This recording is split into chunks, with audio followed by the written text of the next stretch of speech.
ఏమెన్స్ evangelical fellowship స్థాపకులు ఎన్ దానియేల్ గారు 1961 సంవత్సరం మే 6వ తేదీన చేసిన ప్రసంగము.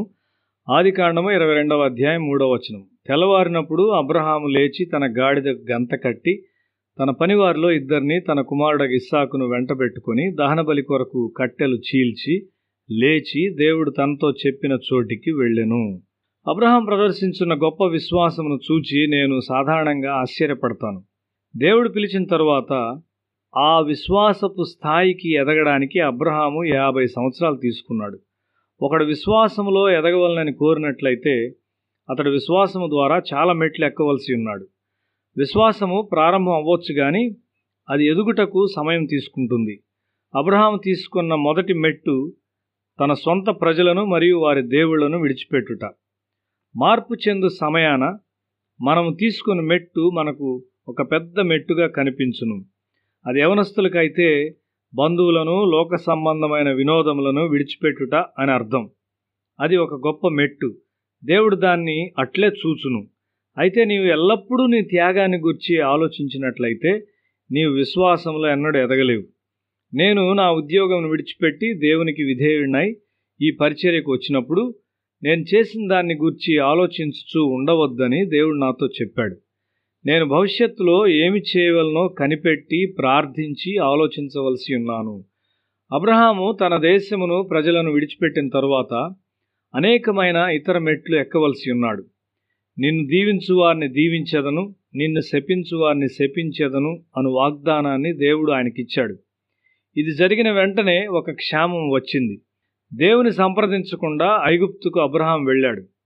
ఆ పొరపాటు అనుభవ రాహిత్యం వలన జరిగింది. నీవు సమస్తమును విడిచిపెట్టి దేవుని వెంబడించినప్పుడు దేవుని పరిపూర్ణ చిత్తములో ఉండుటకు నీ మట్టుకు నీవు జాగ్రత్తగా ఉండవలసి ఉన్నావు. సహోదరులారా, నేను ఇదివరకే పట్టుకొని ఉన్నానని తలంచుకొను.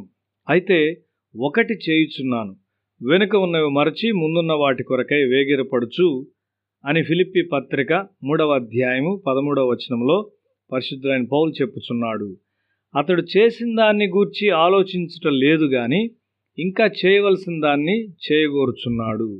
నీవట్లు చూచున్నావా? దేవుడు నీకు చాలా దీవెనలు ఇచ్చును. ఎందుకనగా ఆయన వెంబడించుటకు నీవు సమస్తమును విడిచిపెట్టావు.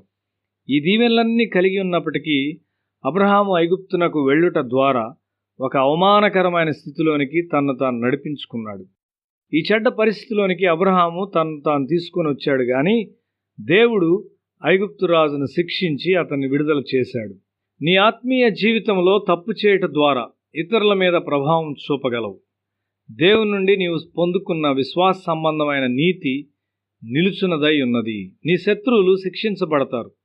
ఎవరైనా నీకు వ్యతిరేకంగా లేచినప్పుడు వారు బాధించబడకుండానట్లు ప్రార్థించు. ఒక దుష్టుని మరణమును బట్టి మనం ఆనందించకూడదు. మరి ఒక విషయంలో అబ్రహాము దేవుని చిత్తాన్ని పోగొట్టుకున్నాడు. అతడు ఐగుప్తు నుండి ఒక పనికత్తెను తెచ్చి తన భార్య అయిన శారా సలహా ప్రకారం ఆమెను భార్యగా చేసుకున్నాడు. ఆ దినాల్లో అది తప్పుగా పరిగణించబడదు.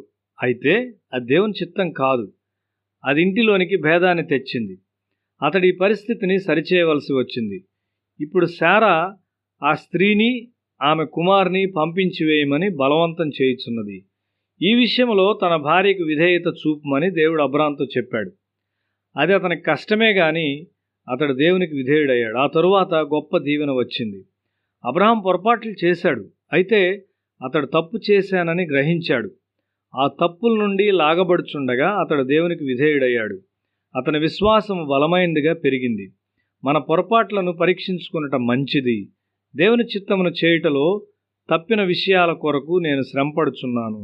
ఒక విషయంలో మనము దేవుని చిత్తమును పోగొట్టుకున్నప్పుడు దాని పర్యవసానములు చాలా సంవత్సరములు మన వెంట వస్తాయి. తన కుమారుడైన ఇస్సాకును దేవునికి అర్పించుటకు ఇష్టము గలవానిగా అబ్రహాం విశ్వాసములో ఎదిగినాడు. మనము స్థిరముగా ఎదుగుచుండాలి. దేవుని పిలుపు అకస్మాత్తుగా రావచ్చు. మనం సిద్ధపడి ఉండాలి. నీ జీవితం ప్రమాదంలో ఉండు ఒక పనిని దేవుడు నీకు ఇవ్వచ్చు.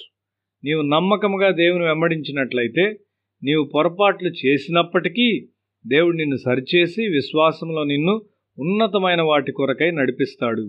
కొన్ని సమయాల్లో దేవుని ఆజ్ఞలకు నేను సిద్ధపడలేకపోయానని చెప్పుటకు చింతించున్నాను. నీవెన్నడూ అట్లుండకూడదు. విశ్వాసములు ఎదుగుటకు ప్రతి అవకాశమును నీవు సద్వినియోగపరచుకోవాలి. అప్పుడు దేవుడు నీకు ఒక అద్భుతకరమైన శిక్షణ ఇస్తాడు. లోకమంతటికీ నీవు ఒక దీవెనగా ఉంటావని దేవుడు అబ్రహాముతో చెప్పాడు. దేవుడు అతన్ని ఆ విధంగా